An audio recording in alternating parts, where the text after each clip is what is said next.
在我12歲的時候，我又一次問起我的爸媽在哪，他終於把真相告訴了我。你媽媽知道你爸爸有？原來我的媽媽知道了爸爸有外遇之後，得了精神病。在我剛滿月的時候，你媽媽用刀刺死了。媽媽用刀刺死了爸爸。抱着你想從窗口跳下去。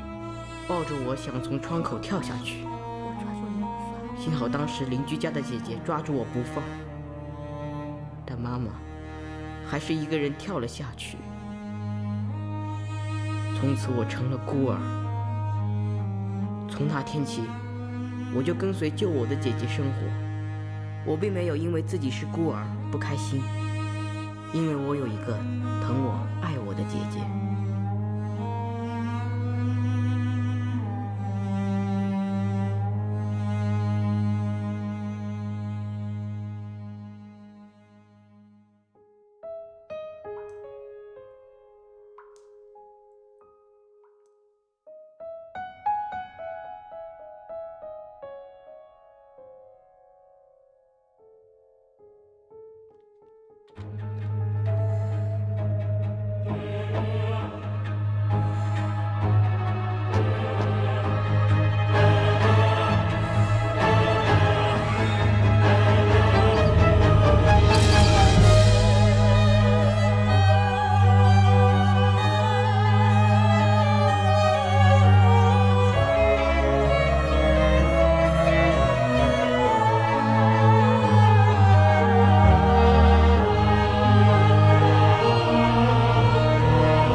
呢邊呢個真係多咗粒墨㗎。係咧，我老母臨死前先話我知，我有個孖生細佬喎。咁我仲成日以為張相裏邊兩邊嗰個都係自己嘅。放心啦，謀殺案我都破到啦，幫你起翻你細佬話都冇咁易啦。知㗎啦，知㗎啦。阿探哥，你呢位水事咧，我喺報紙度睇過晒㗎啦。唔好意思，聽一聽電話先。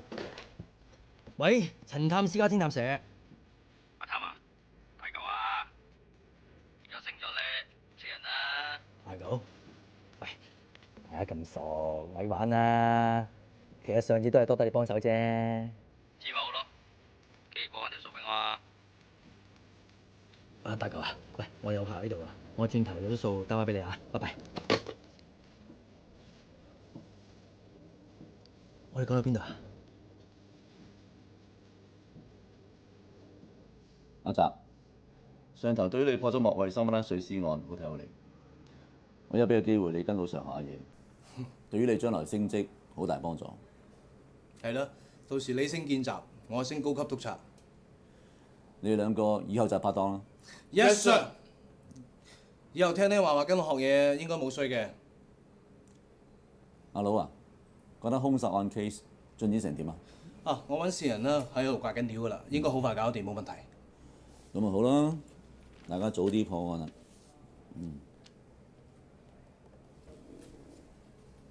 我已經發散人揾緊當年查你父母失蹤案師兄出嚟㗎啦。不過10幾年前呢，因為會俾人查到同毒販有來往，之後被革職，跟住冇咗蹤影。係咁咯。不過你放心，我會出行力同你揾㗎啦。喂，膊頭唔係多粒花嘅咩？你破衞生單案冇即升㗎？成日有得升，不過唔知幾時啊！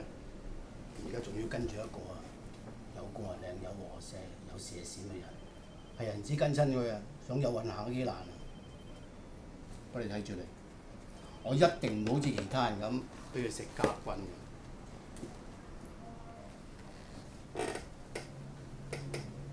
我想你幫我升職，種下條針，咁又唔得。有糧出噶喎，死仔。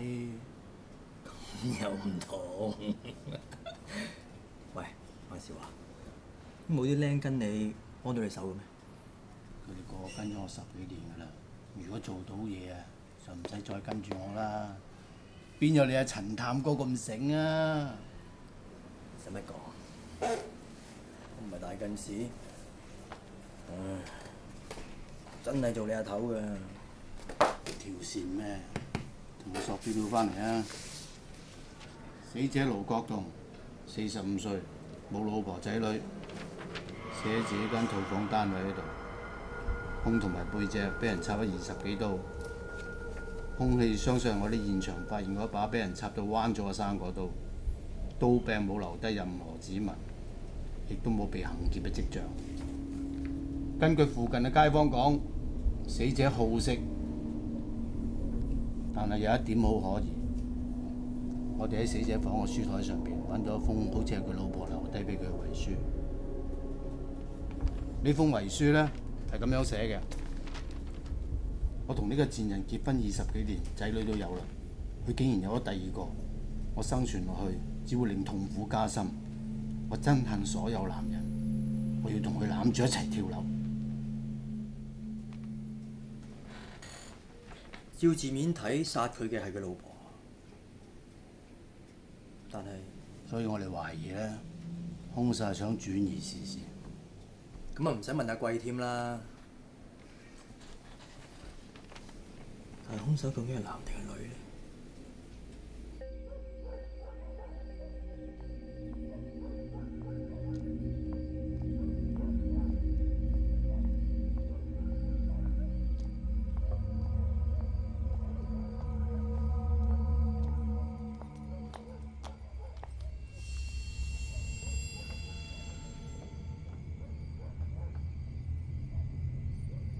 喂！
自己人啊？咩自己人啊？佢係我喺唐人街嘅線人，叫阿探。哦，嗰個喺報紙上面嗰個寫嗰個神探啊嘛？嘿，呢啲虛名嚟啫，點知得係老 Sir 你真材實學啊！我特登嚟呢度想跟下你學嘢嘅咋。你睇還睇，唔好周圍搞嘢啊！Yes sir。但係點？個印度佬發現嘅，法醫初步估計咧，女死者俾人性侵犯過，頸有傷痕，應該係勒死嘅。事發係今日嘅凌晨，我哋懷疑嘅死者咧，俾兇徒跟到嚟現場落手。阿澤，過嚟！食癲狗嘅廢人啊！今晚9點酒吧見到再傾啊！好啊。嚟！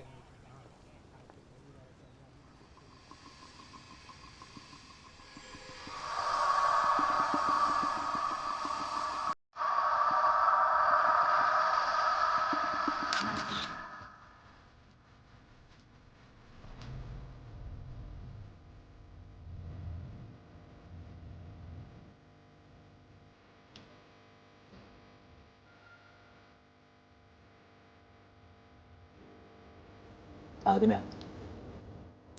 死者叫鄭美芬，32歲，之前我哋咪諗住個死者俾人強姦嘅，而家法醫嘅報告出嚟啦，證實女死者下體嘅創傷咧係俾我哋現場揾到條木條造成，而嗰條木條咧要留低人牙先啊。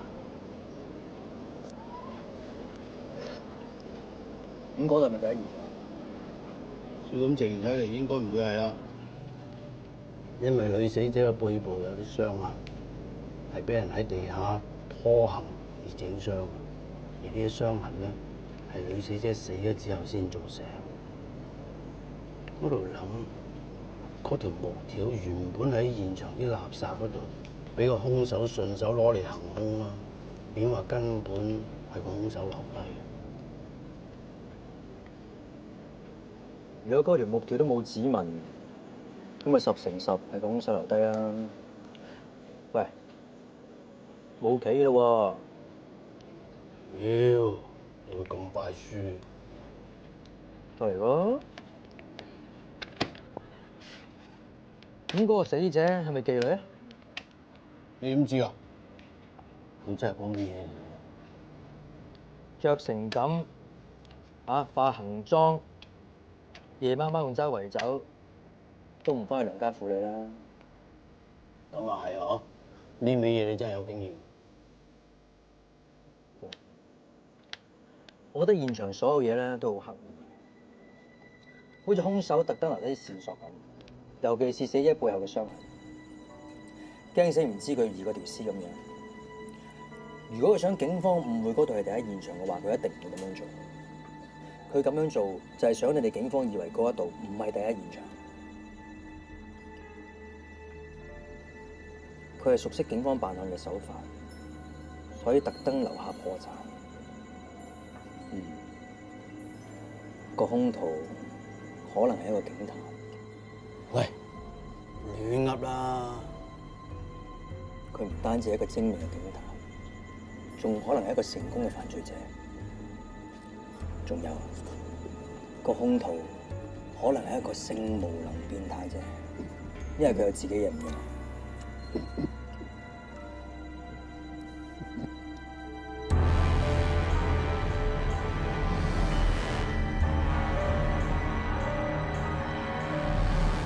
喂，望住我做咩啊？定喎，你一定唔係。梗係唔係啦？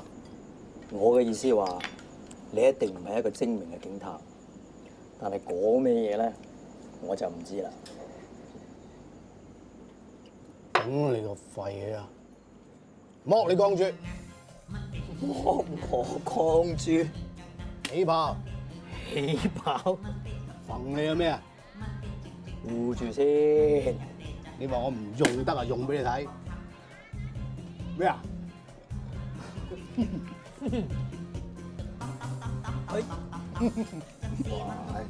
ว่าไงนะของเก่ายังไม่จ่ายแกยังมีหน้ามายื่นของใหม่อีกเหรอไม่ต้องพูดแล้วไม่ต้องพูดละเอางี้ของเก่าเนี่ยนะฉันให้เวลาแก3 วันถ้าหากว่า3 วันแกไม่จ่ายแกให้เมียแกนะซื้อโรงไว้2 โรงเลยอีกโรงนึงให้พ่อแกไงอีกโรงนึงสำหรับแกไงล่ะคนอยากชวนไว้ให้ชอบมาต่อรองเว้ยไม่คุยแล้วเว้ยแค่เนี้ย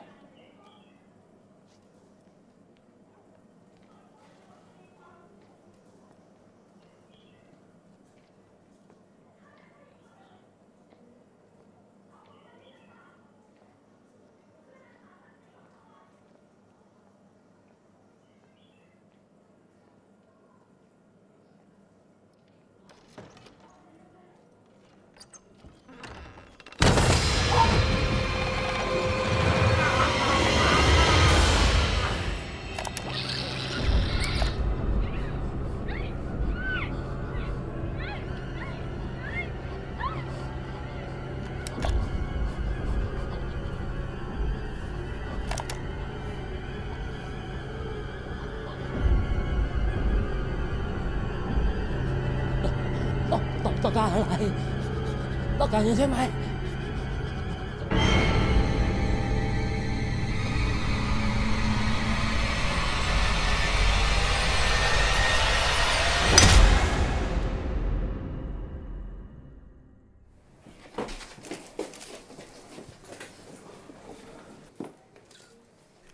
問到啲咩啊？死者叫阿全，放數嘅。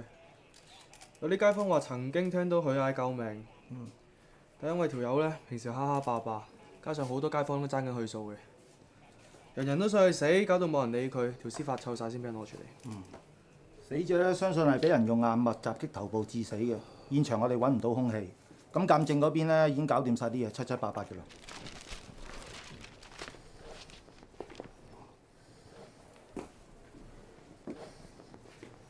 老 Sir， 點解咁遲先揾人通知我哋做嘢啊？你仲好講？你有當我係上司咩？成日帶埋啲旁邊行喺度搞震。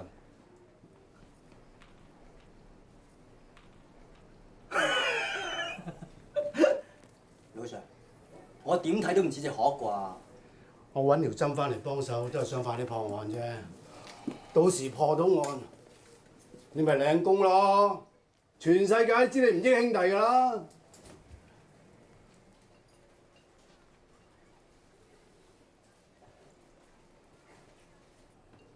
你講咩？你夠膽講多次嚇？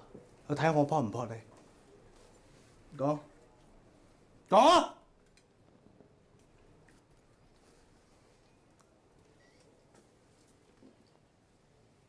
對唔住，阿頭，我講錯嘢。Sorry, sir。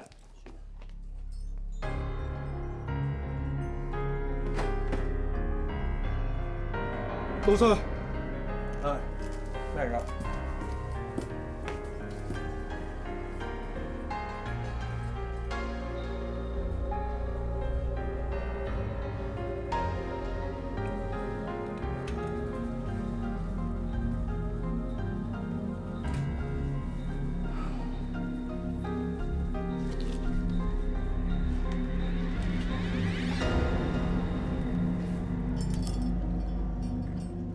喂，大少，頭先你咁樣頂撞你個頭，你唔驚佢寫翻嚟啊？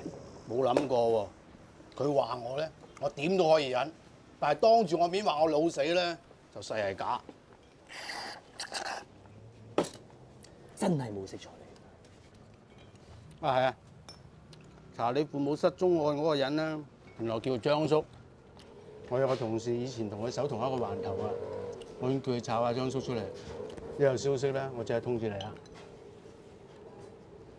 張叔，我細個嘅時候好似聽過呢個名，全名係咪張叔平？全名咩我就唔知啦。喂，講翻頭先單嘢，我啲伙計同我講啊，原來喺現場咧發現好多條長頭髮，比死者嘅頭髮長好多。可能係兇手同死者打鬥時候留低嘅，所以我有理由懷疑兇手會係一個女人。現場係有打鬥嘅痕跡，而死者咁大隻，一個女人點可以喐到佢？喂，會唔會嗰啲頭髮根本就唔係兇手留低嘅，係佢以前啲女留低㗎？你諗啲嘢真係好叻㗎喎！試過多次咩？啲頭髮攞咗去化驗啦，2日之後有報告，呢個死者係放數佬嚟嘅，有可能俾人尋仇啩。最近發現呢幾單兇案咧，我相信唔會係同一個人做，因為揾唔到共通點。我就話有機會係同一個人做。幾個死者被殺之後，現場冇留低兇手嘅指紋，同埋死者確實被殺嘅原因，呢啲就係幾個死者嘅共通點。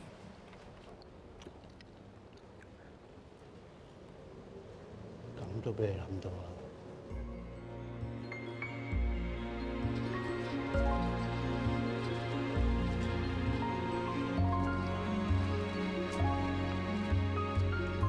姐姐，你們這是要去哪兒？你先回家吧，我待會就回去。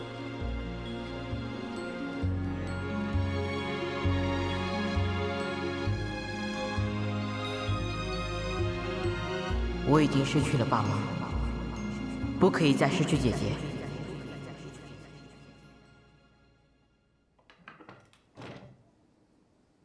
姐姐，這是我買給你吃的。不用了，我吃過了。你干嘛把衣服剪成这个样子啊？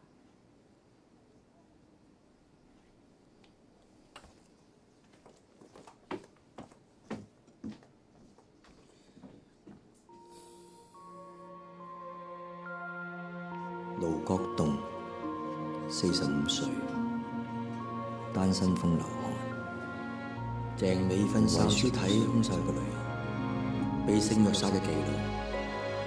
兇手性別不詳，30歲，下體被切嘅男人係2單。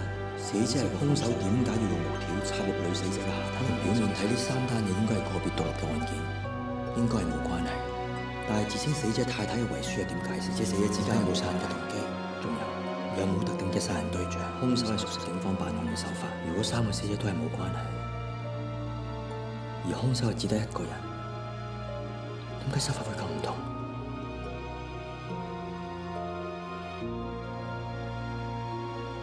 今次真係死得人多啦！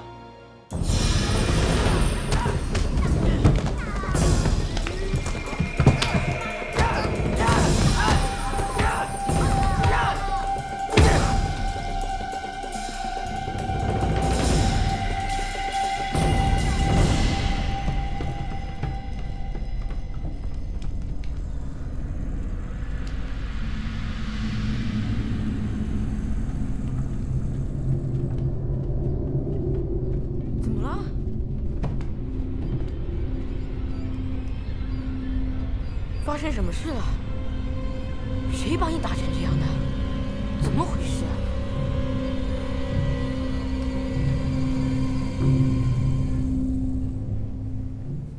老 Sir，鑑證啱啱證實咗，我哋之前喺放數佬被殺現場揾到嗰啲頭髮咧，係屬於唔同嘅女人嘅。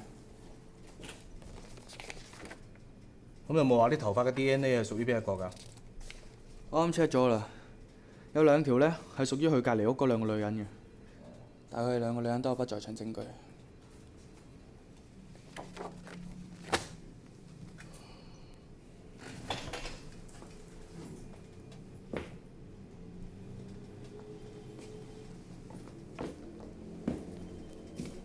問到啲咩？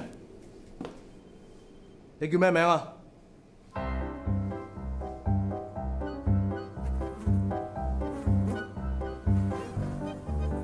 为什么怀疑我是杀人犯？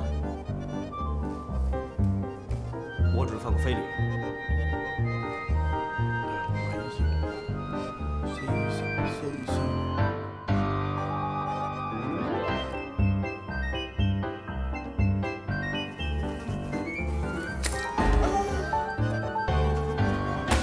如果我真是杀人犯的话，就不会那么容易让你们抓到。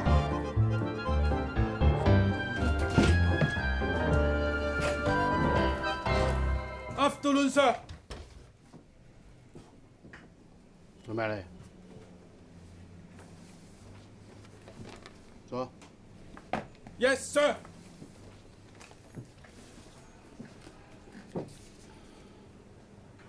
梁偉耀啊！我以前都考過差人，不過我考唔到。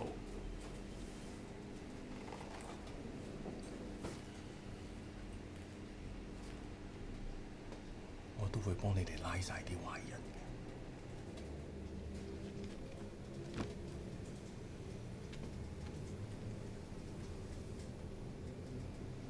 俾杯水我先。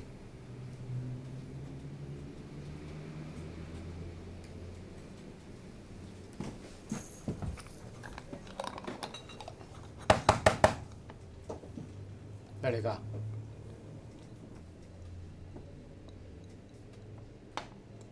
呢啲都要答？你唔使答。你識唔識讀啊？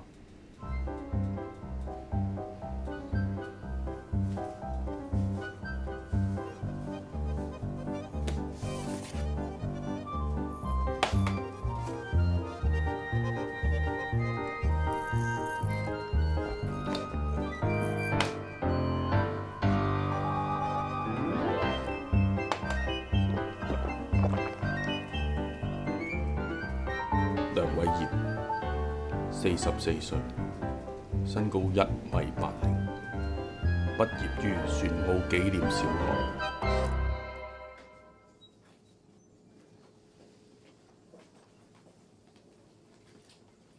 你先做功課吧，我們走。喂，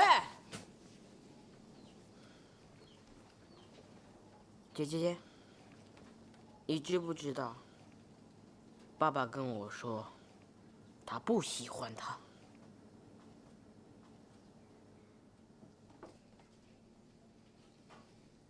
你說什麼？什麼爸爸？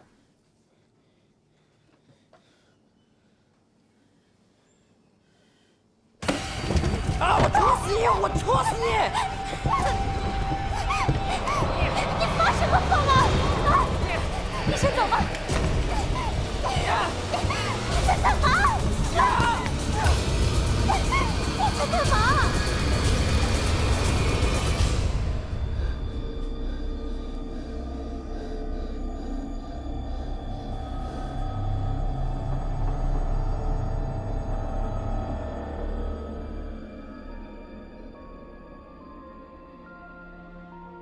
今天小强被别人打了一巴掌，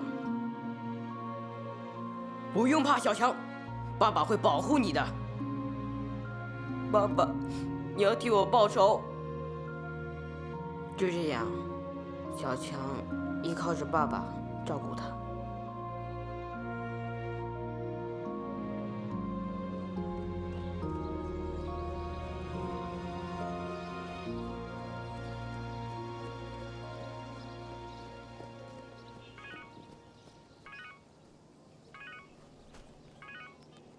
喂，點啊？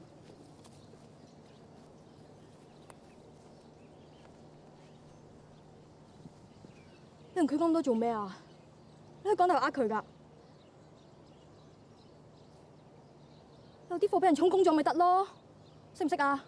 姐姐，你可不可以安靜一點？你而家返公司等我。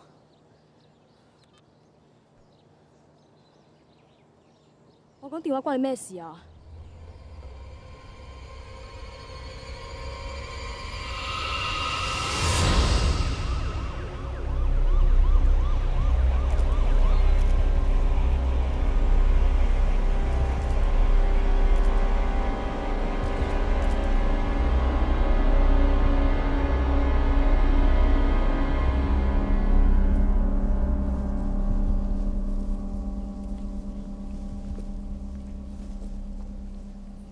幾點啊？而家個法醫仲未到嘅，有冇搞錯啊？佢塞緊車啊 ，Sir。嚟緊㗎啦。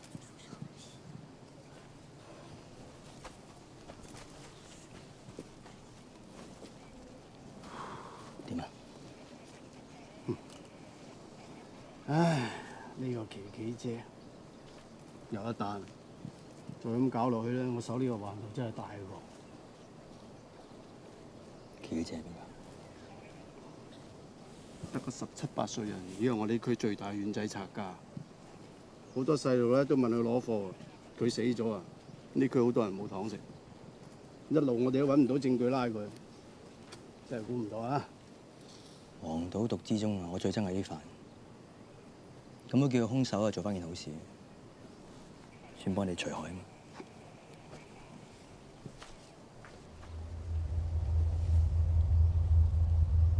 會幫你哋拉晒啲壞人嘅。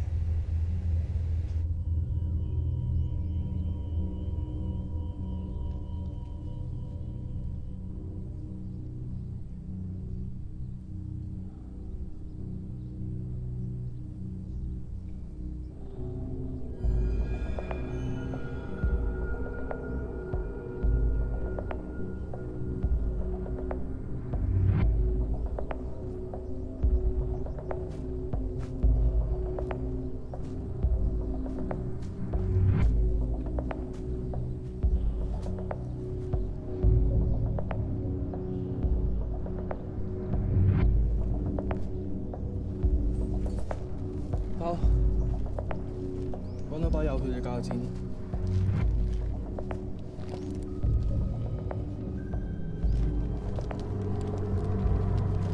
不有鉸剪。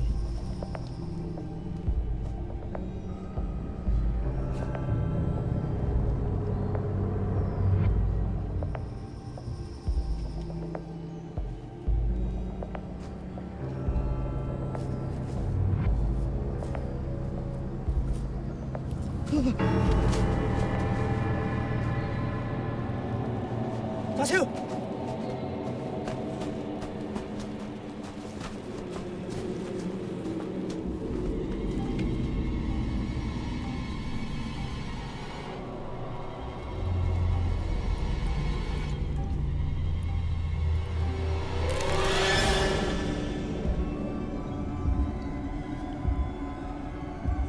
睇現場嘅空氣，兇手會唔會係細路仔啊？又鉸剪仔又鉛筆。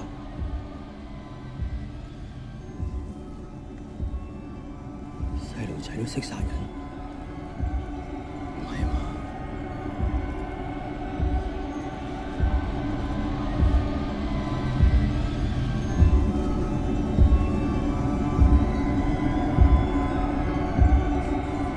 第4宗死者係一個妙齡少女，琪琪姐，18歲。從兇器嚟推斷，兇手可能係個細路。如果真係假設呢幾單案件係同一個人做，咁點解又會出現唔同嘅兇手身份同性別？我袋嗰30蚊尋日唔見咗喎，係咪你偷咗啊？哎呀，唔係我偷㗎，我個30蚊係媽媽俾我㗎。哎呀，老爺，你點解會懷疑係個仔偷㗎？嗰30蚊係我俾佢㗎嘛。哼！你俾咗30蚊佢，咁即係你偷咗我啲錢俾佢啦。呢個時候咧，老太太聽咗就好嬲，大聲咁話：哎呀！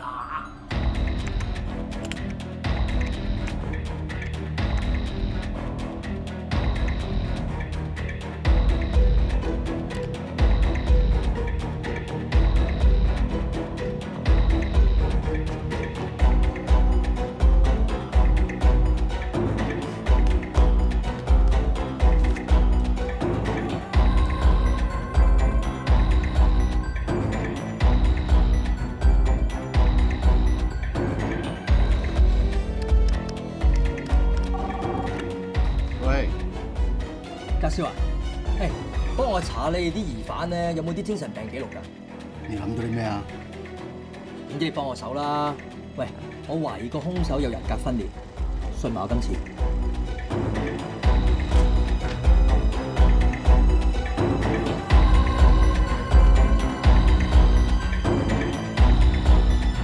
早期經驗、核心信念、潛藏假設、補償策略引發事件。童年時遇上不愉快事會造成人格分裂。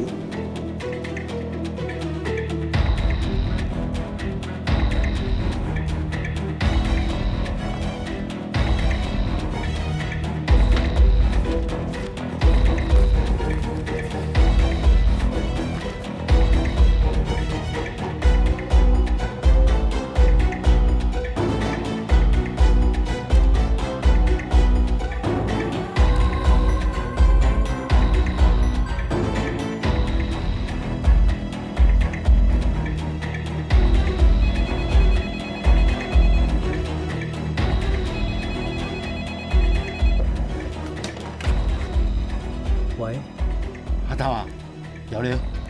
之前有個疑犯梁偉業攞公食藥㗎，佢查到嗰啲係精神科藥物。喂，你快啲攞佢啲資料俾我，等我去跟啦。OK。拜。梁偉業，精神病，黐線佬。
神經病！挖我清醒！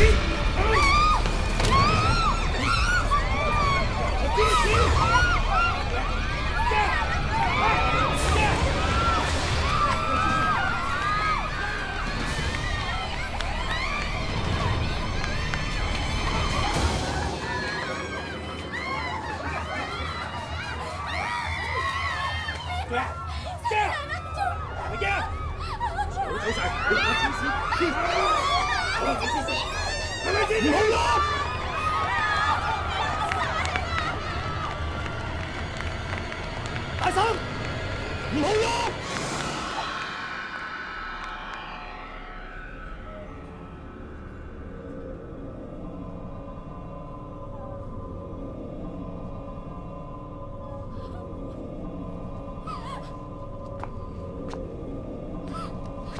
係佢啊！我想打死佢好耐啦！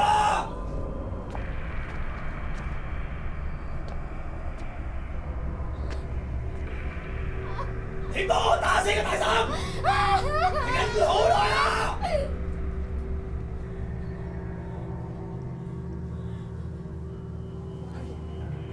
呢個大嬸，抵死啊！嚟啊！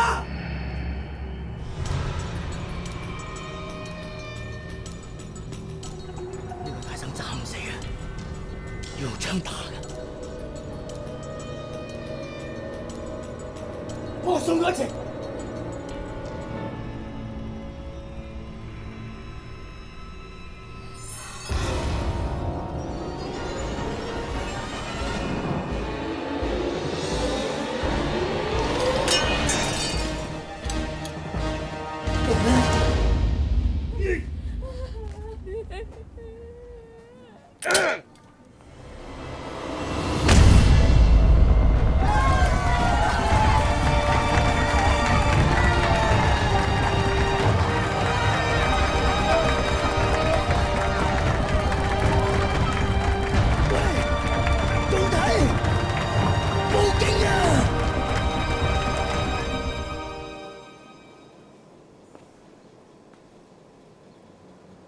做咩殺人？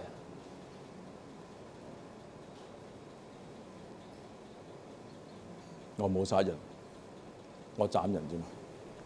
你成日都諗住斬人？唔係啊，我嗰陣時淨係想斬人。咁你而家想唔想斬我啊？唔想啊！我而家你想殺死個死八婆！哇！當時我想我死定了，還以為多抓出來個瘋子了，手裡還拿着槍。我幸好那槍是假的，還是這位帥哥聰明，知道扮成瘋子，救了我一命。有什麼聰明啊？最叻就詐傻扮懵㗎啦。點啊？冇嘢啊？點啊？喂，查成點啊？我唔夠料落揸住啊！我條友啊，呢度打晒擊㗎，我 call 精神科跟㗎啦。啊，譚哥，好彩得你嘅喎，唔係今次真係大件事啊！係啦，就嚟頒個好市民獎俾佢㗎啦。只是好市民獎就夠了嗎？什麼不夠了？他就是市民，他不是差人。我真係不是一個差人，但總好過一些廢人。笑什麼？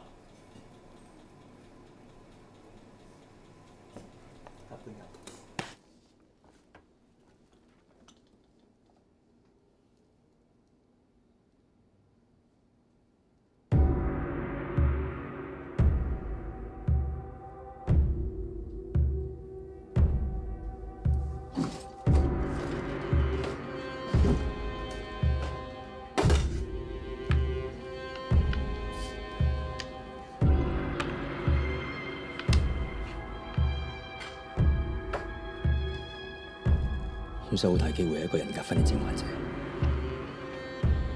但係動機係咩？點解佢又會殺咁多冇關係嘅人呢？唔通真係同佢細個經歷有關？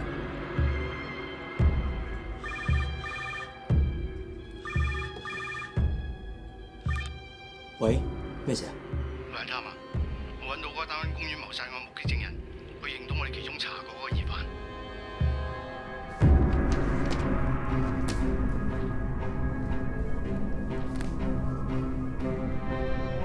田家輝，2009年9月1號夜晚11點至凌晨3點嗰陣喺邊處？不記得了，但是這個時候一定是在睡覺。咁有冇人證明到你當時係瞓緊覺啊？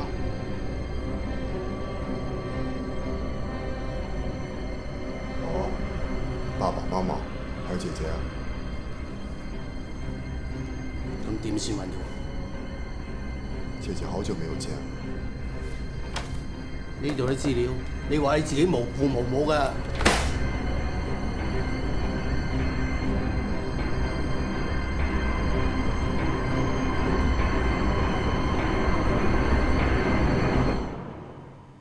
第一次嚟影啊？係啊。唔使驚，啲疑犯睇唔到你樣。佢哋係咪真係睇我唔到㗎？你都蒙住晒啦，點睇到你啫？哦。你最緊要啦，逐個認清楚佢哋嘅樣，認到啦就話過我哋知，啊？哦，逐個認。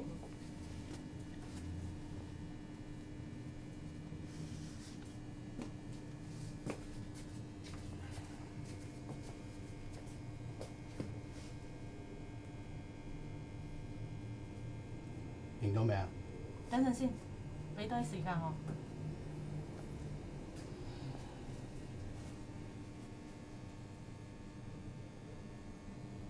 我認得啦，5個都認得晒。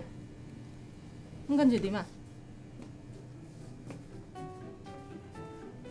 阿姐，我哋嘅意思唔係叫你5個逐個認住佢哋嘅樣，我哋嘅意思係叫你認翻當晚嘅兇手出嚟。唔使全部都認係啊？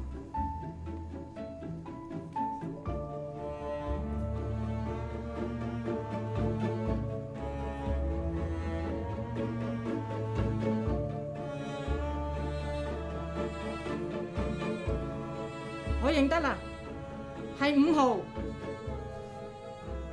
同埋3號。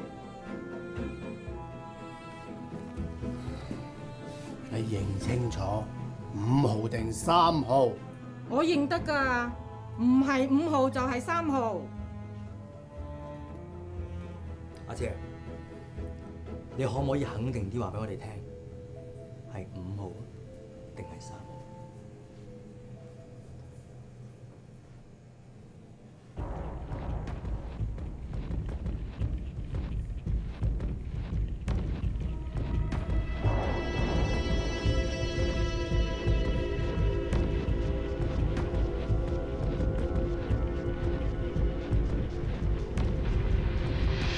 我可以好肯定咁話俾你聽，唔係3號，就係5號。咁頭先睇相嗰陣，你話認得嗰個係5號？係相嗰個咩？相嗰個似3號多啲喎。帶翻出。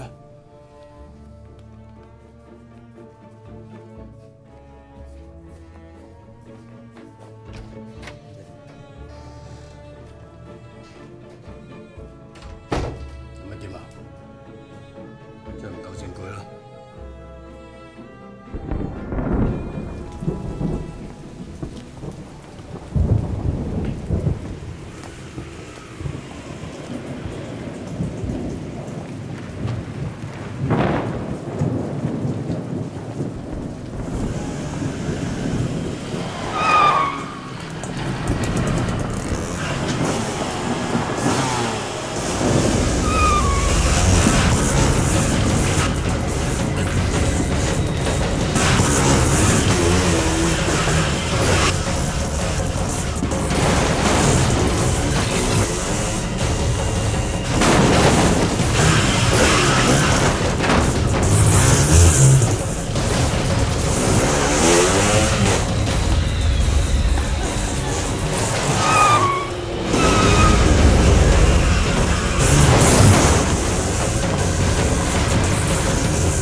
哥，係老 Sir 叫我嚟警告你㗎，佢話叫你唔好再插手喎。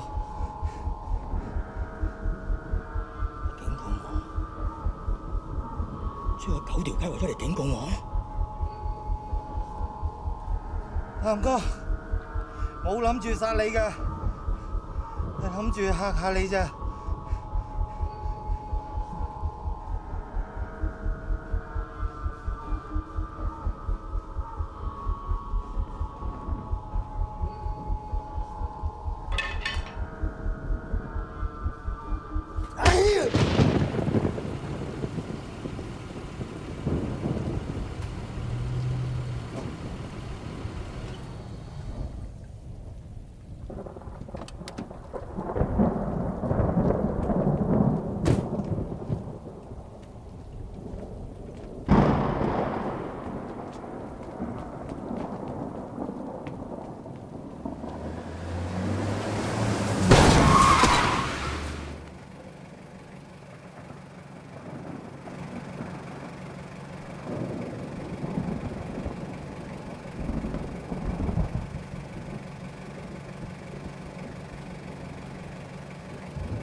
喂！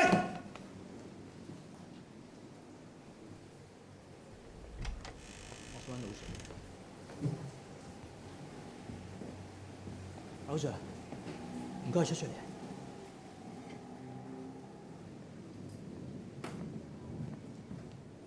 你死木黐線嚟嘅，死木嚟講嘢，你黐線啦！搞我好啦！佢係同事嚟㗎，你咁對佢，你咪人嚟㗎！你好啦，唔好再打，你再打我告你襲警啊！你唔係傻咗，你冇腦㗎？我對阿澤係衰，但係我都唔會搞到咁大鑊㗎嘛！我而家好想捉撞佢嗰條友啊！我話俾你聽，條友癲㗎，條友連差人都夠膽喐㗎！你再查，你死先！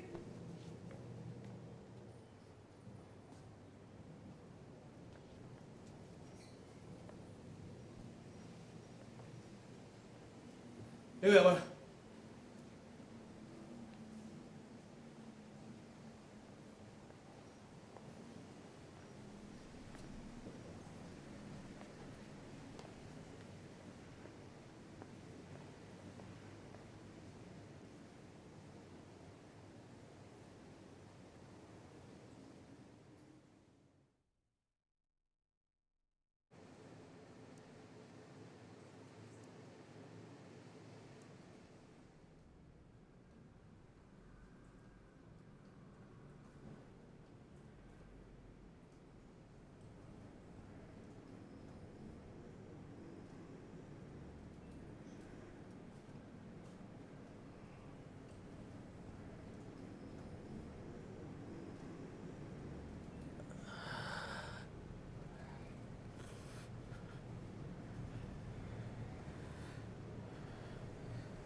唉，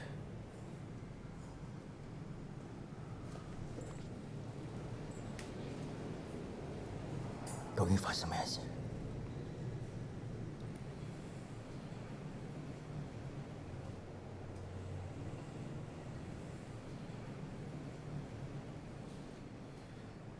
我見到個黑色嘅 van 仔向我衝過嚟，我俾佢撞低之後，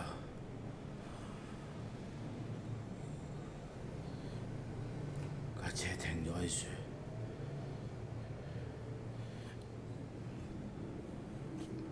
停咗好耐都冇走到。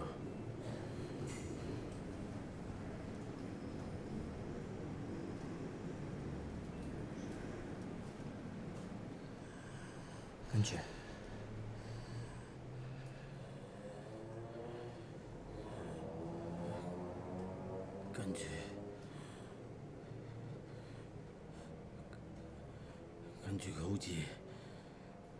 佢好似想鏟過嚟咁，好在我醒目，我扮死，如果唔係就慘。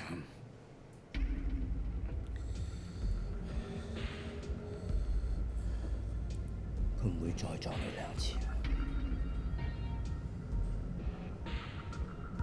佢揾架車撞你，根本就係想扮成意外。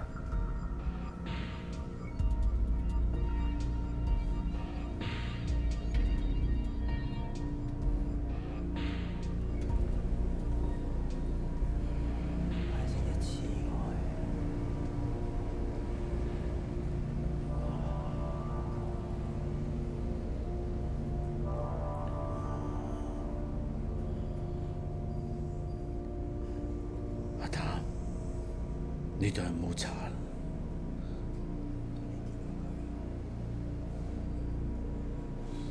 喂！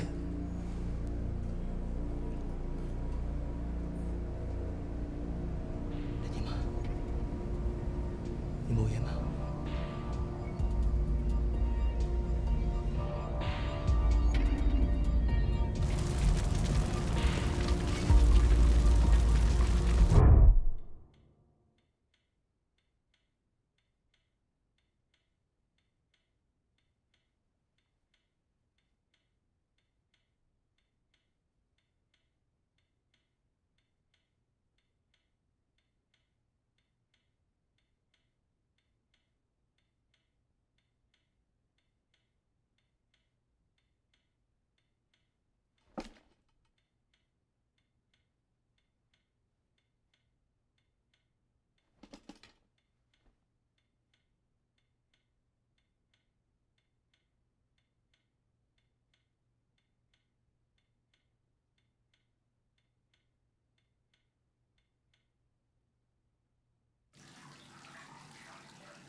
你係咪好想知道真相？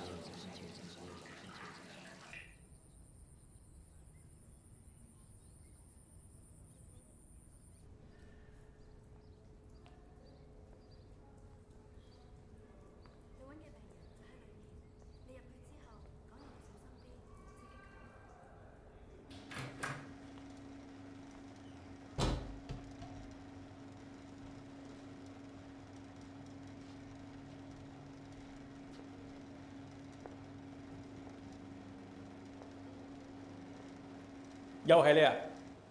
又嚟捉我啊！唔係啊，唔係啊。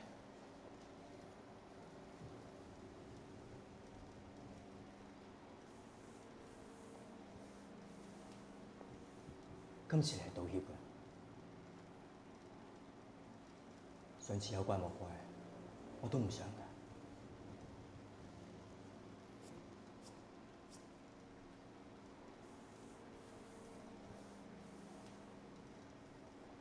件衫冇搽，要燙翻直佢。哦，呢啲嘢我以前都唔理㗎喎，我以前都唔係咁嘅。個社會逼你要咁都冇計嘅。你多咗幾耐差？我以前考過差人，不過考唔到。係啊。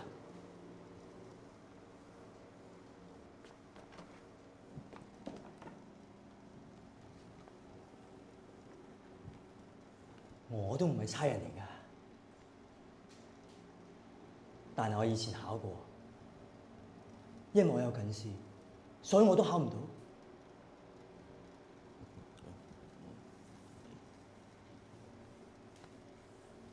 我以前都唔中意啲燙衫啲咁浮誇嘅嘢，我哋都算啱傾喎。陳太，做個朋友啦。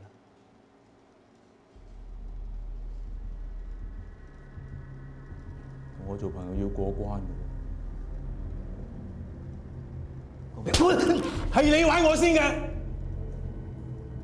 想同我做朋友就唔好還手。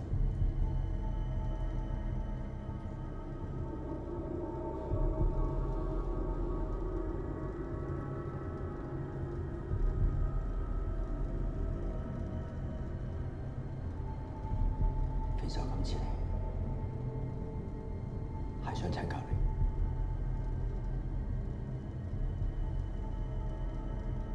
我以前有個朋友，佢份人好似你一樣咁爽啫。但我哋好耐冇見，我想揾翻佢，有咩計可以揾翻佢？咩嘢都唔使做，等佢嚟揾你。唔等得㗎，除咗等，我仲可以做啲咩？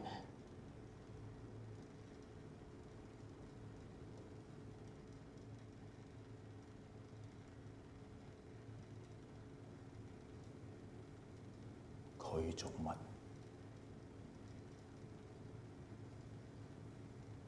你跟住做。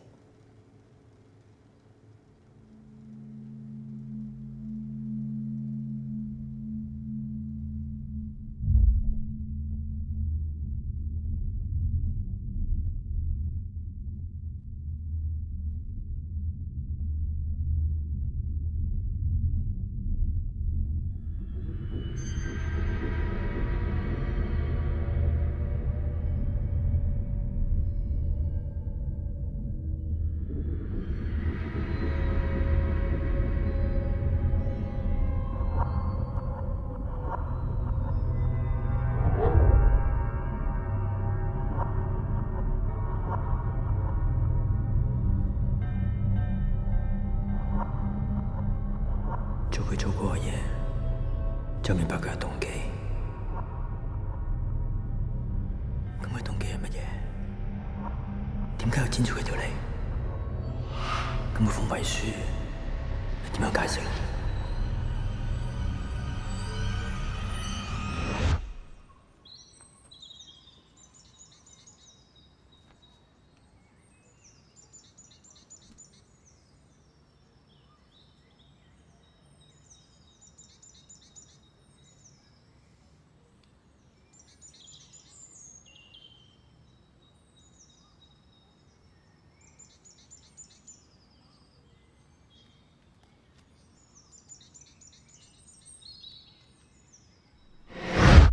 咁嗰封遺書係點樣解釋啊？咁嗰封遺書係點樣解釋啊？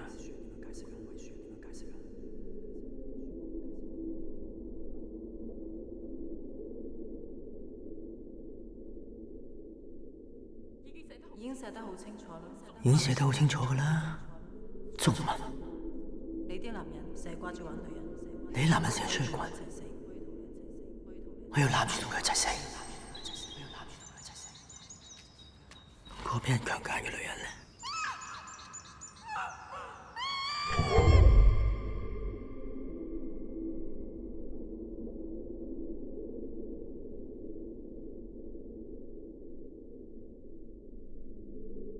我控制唔到我自己，我記得殺咗佢之後，我就一齊咁走。走到去到邊度我都唔知。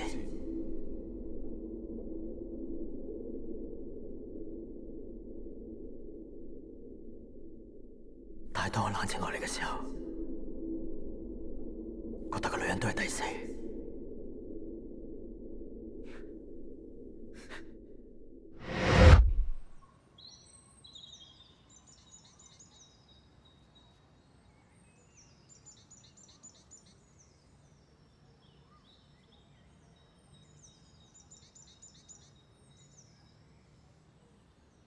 我記得我殺咗佢之後就一直係咁走，走到去到邊度我都唔知。但係當我靜得落嚟嘅時候，都係覺得啲女人抵死。呢個世界咁多人，點解要剪咗佢條脷？所有男人都抵死。唔想聽到佢講嘢，啲大人成日講大話。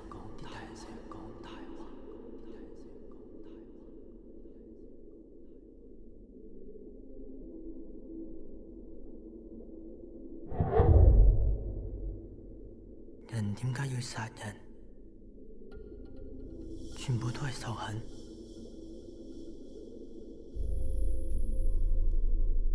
全部都係仇恨。一個人格分裂嘅兇手，係咪真係有一個悲慘嘅童年？佢會唔會好似我咁係一個孤兒？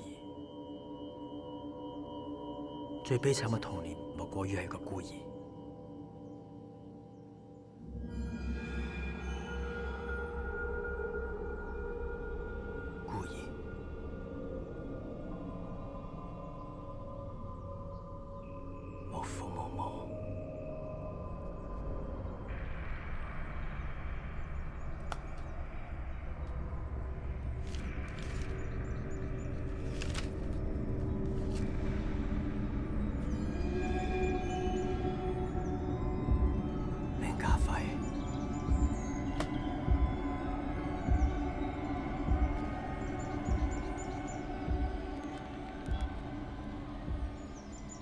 喂，澤少，你有冇俾上次嗰個疑犯凌家輝啲資料我？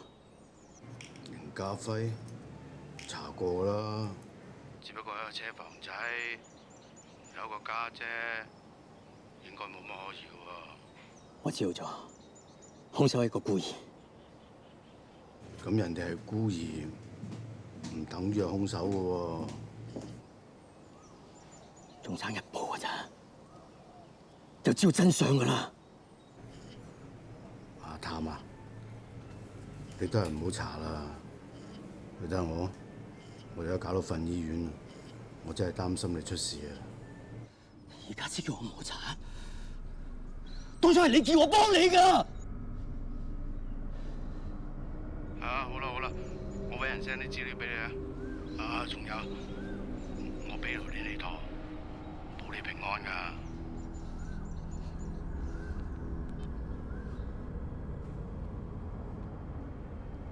姑娘，我想出院啊！再住多幾日，你就可以出院㗎啦。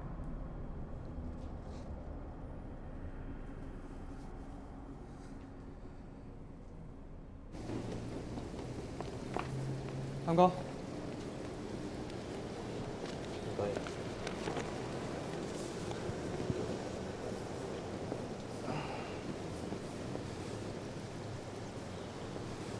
阿頭叫我俾你。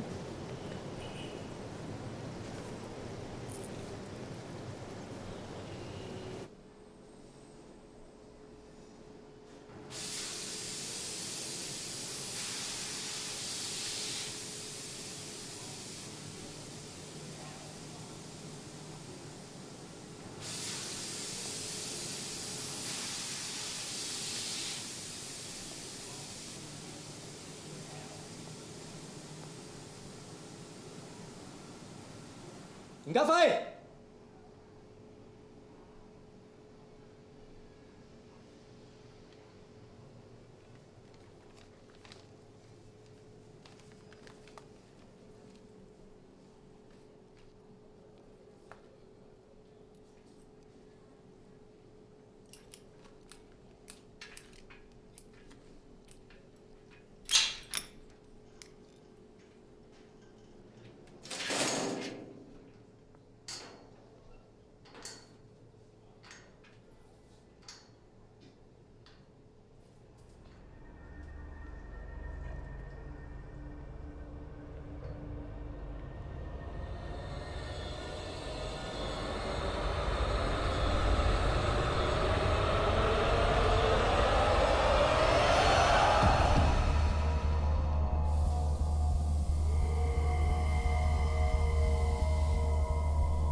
在漆黑的街道上，竟然出现了一个女人。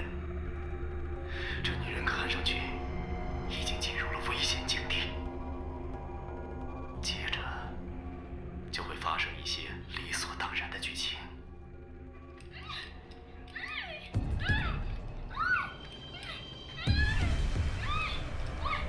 伤害女人的男人罪无可恕，这样会伤害女人的一生。所以，这样的男人一定要接受惩罚。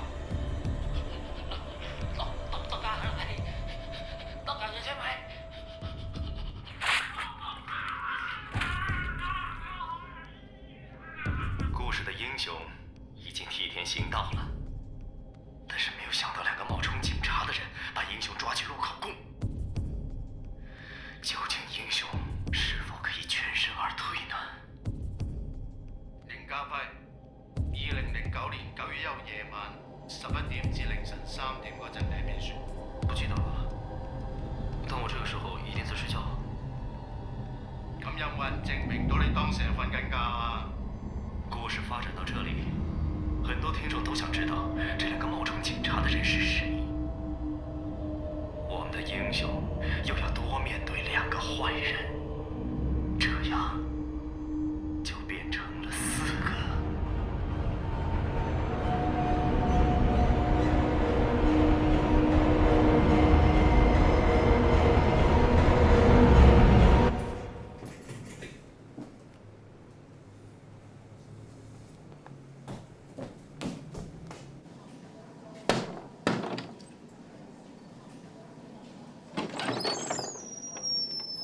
我係陳探沙展，我想揾凌可怡。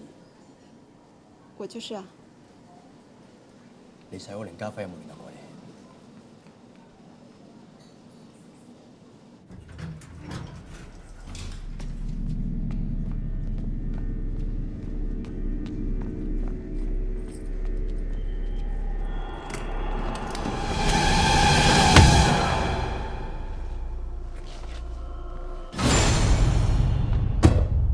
到底發生什麼事了？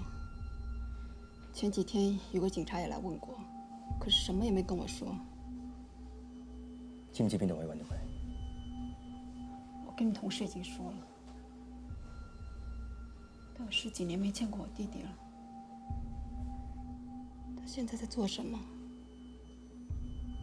在哪裡？我都不大清楚。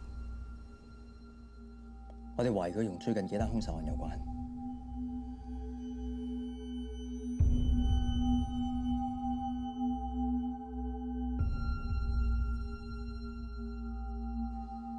不會吧？怎麼會這樣呢？10幾年冇見過佢，你點解咁耐唔同佢聯絡？當中發生咗啲咩事？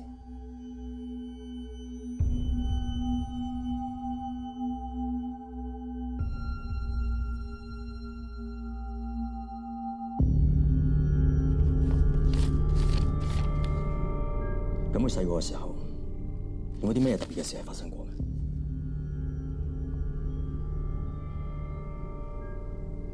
沒有啊，他跟其他小孩都一樣，沒什麼區別。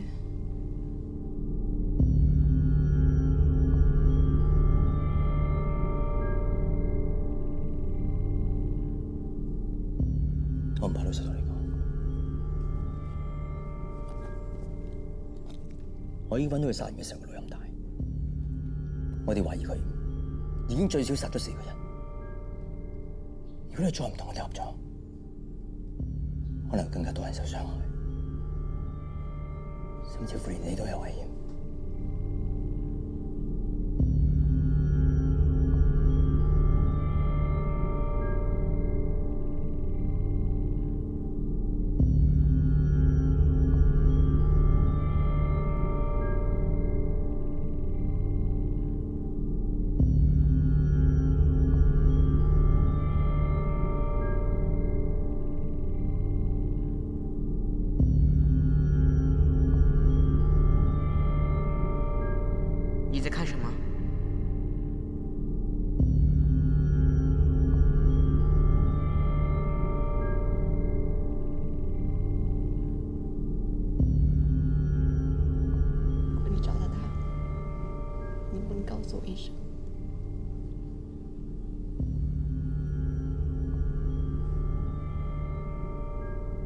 其實我不是佳慧的姐姐。你誤會了對我的感情。當年我爸有外遇，我媽想不通，就殺了我爸，然後跳樓。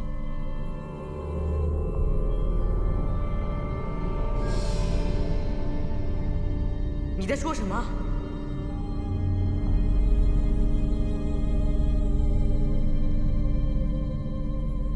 我那時候還小，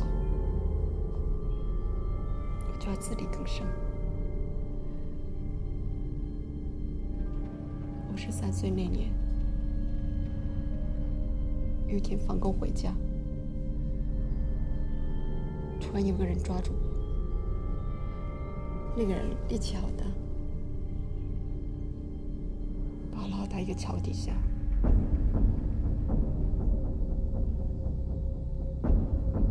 把我給強姦了，把我強暴了。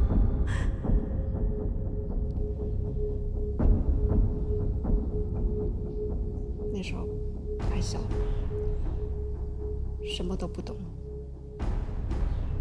後來肚子一天天的大起來，我才知道有了他。我那時候真的不知道該怎麼辦。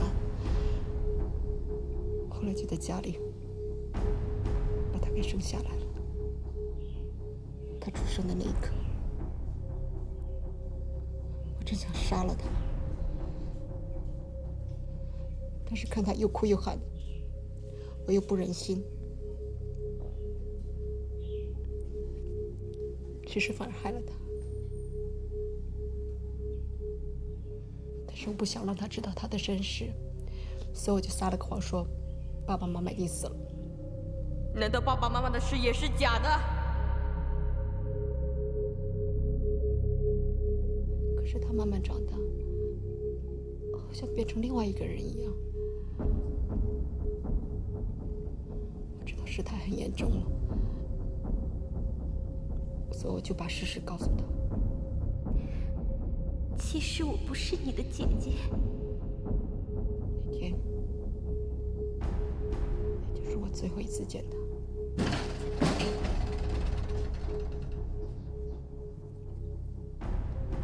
我一個謊言，一個謊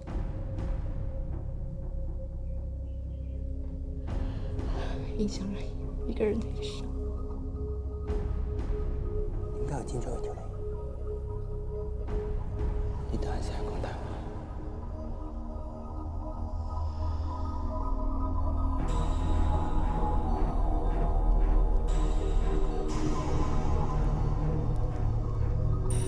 佢以為你係佢家姐。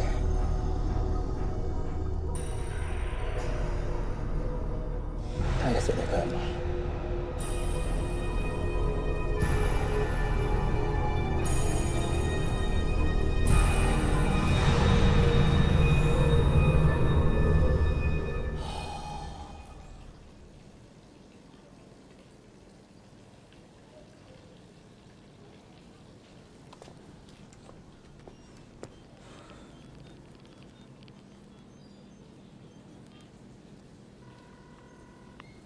喂，格少啊，你聽住，我啱啱見到凌家輝嘅家姐，我知道晒一切。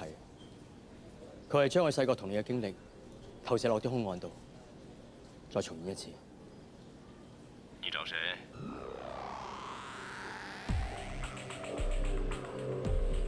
你係邊個？是不是你偷了我的東西？假警察！你快點還給我！我還。我點樣俾你？你在哪裡偷，就在哪裡還。你朋友在等你。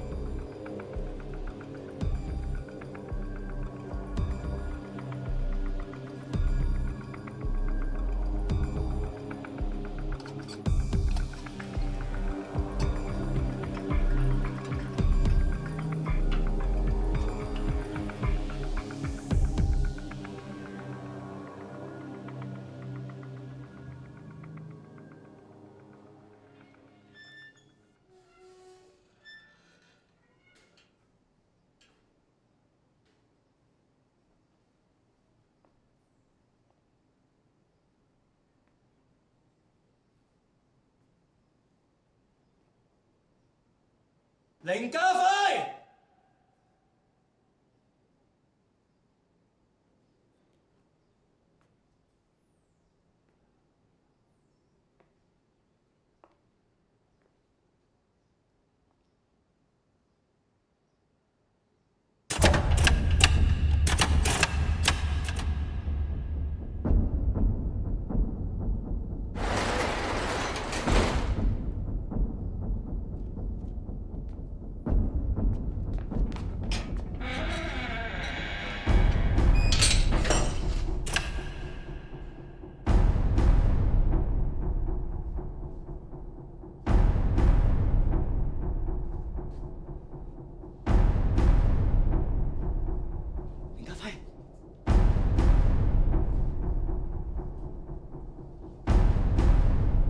見佢你家姐凌可兒㗎啦。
你是谁？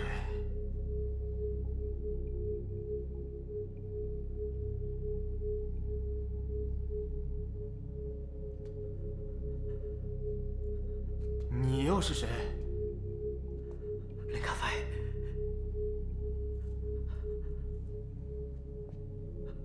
我見過你家姐㗎啦，我知道晒所有嘢。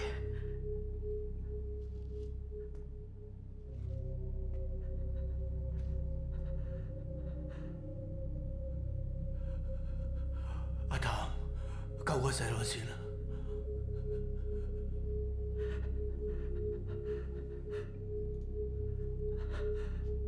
收手了。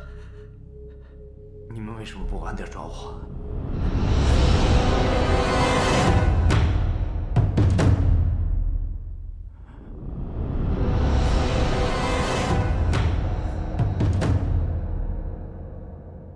你们2個人弄得我整個計劃多了2個男人。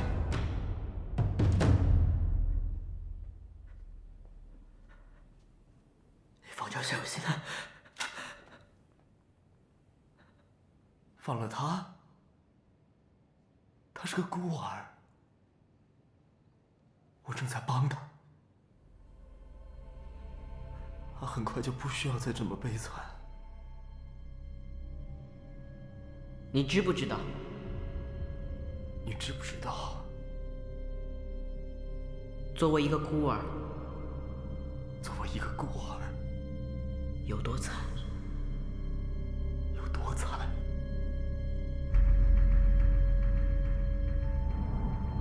我認同你。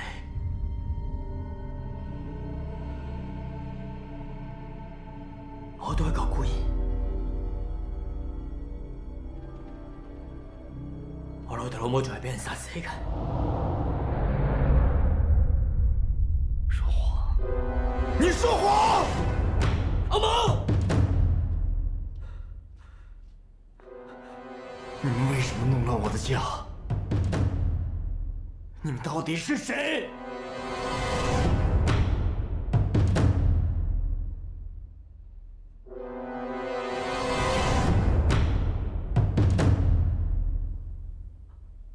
我應該怎麼辦？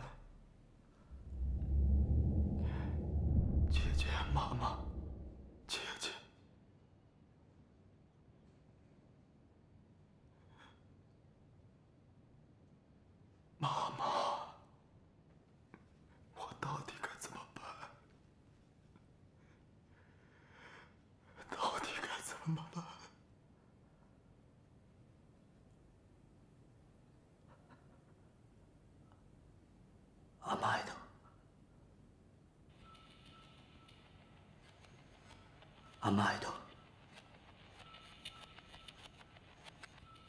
聽我話，放低槍。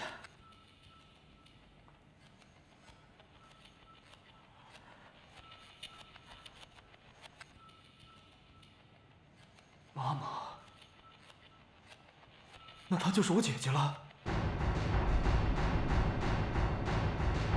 全部都齊了。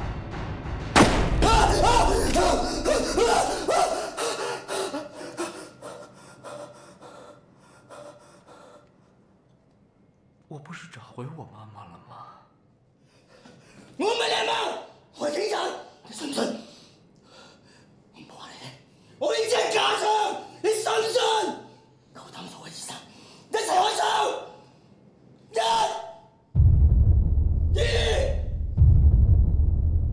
三。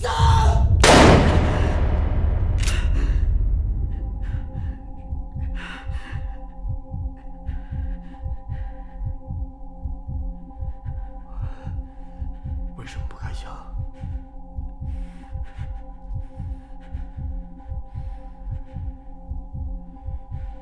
殺人不是可以解決問題嗎？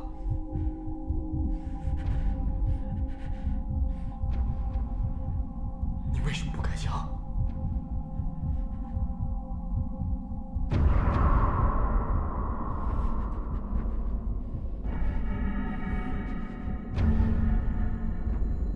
我憎恨我母親為什麼要把我生下來。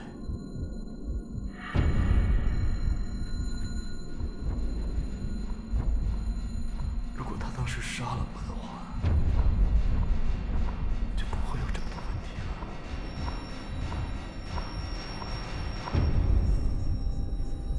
你知不知道，殺人是可以解決問題的。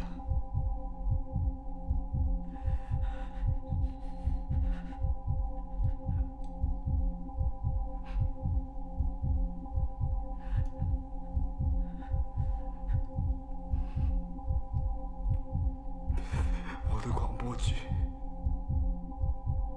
只差一聲槍聲就可以完了。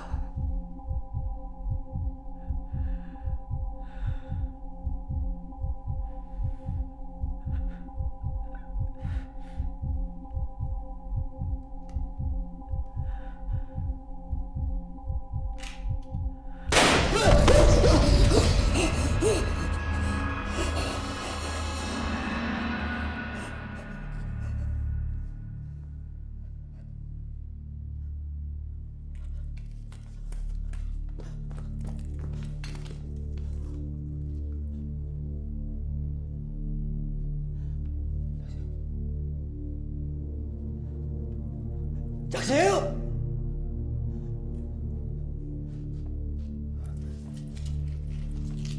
你翻嚟，頂住！你翻嚟，頂住啊！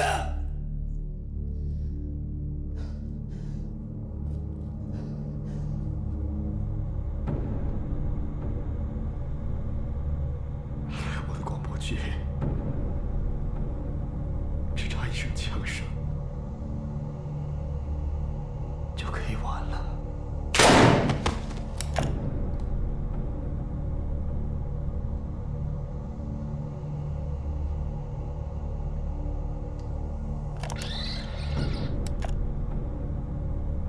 媽媽，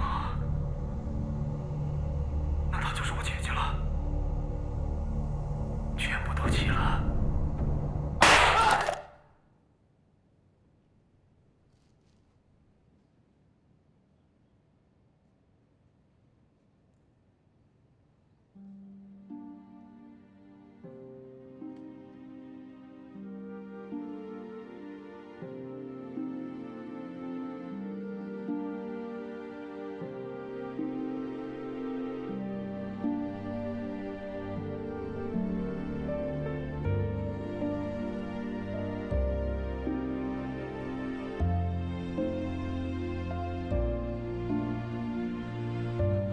阿譚，救個細路先啦，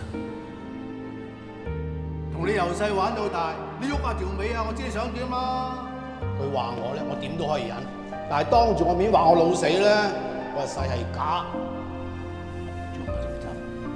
咁又唔得，有你學出嘅喎，死仔，又唔同。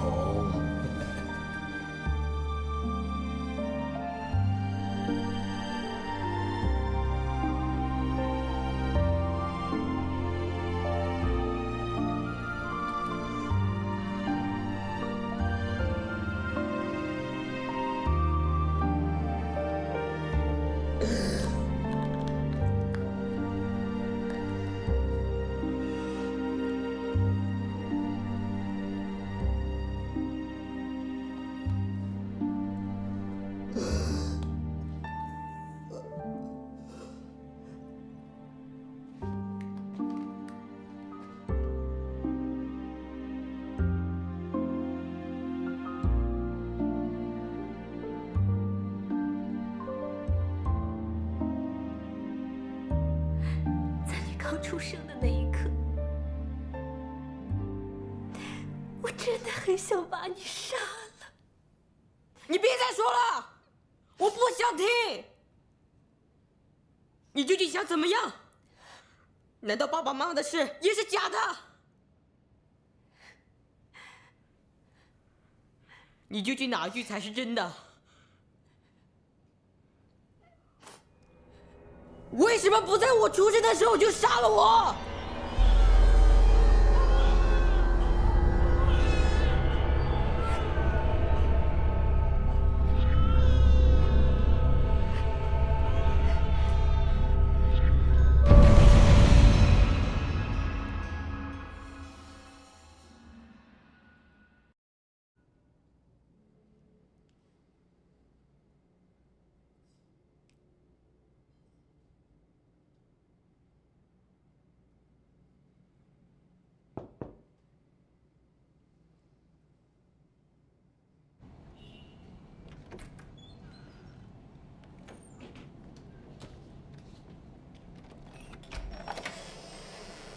請問你係咪陳探啊？我係，有咩可以幫到你？哦，我叫張叔，豐澤之前聯絡過我，叫我過嚟揾你，係關於你父母嘅嘢。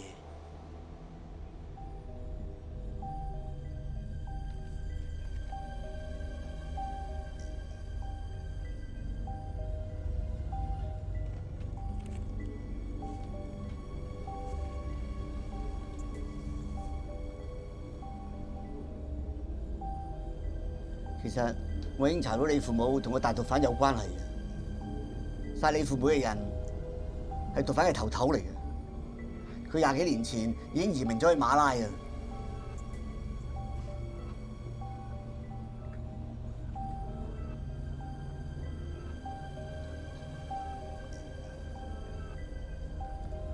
毒販阿頭同我父母有咩關係？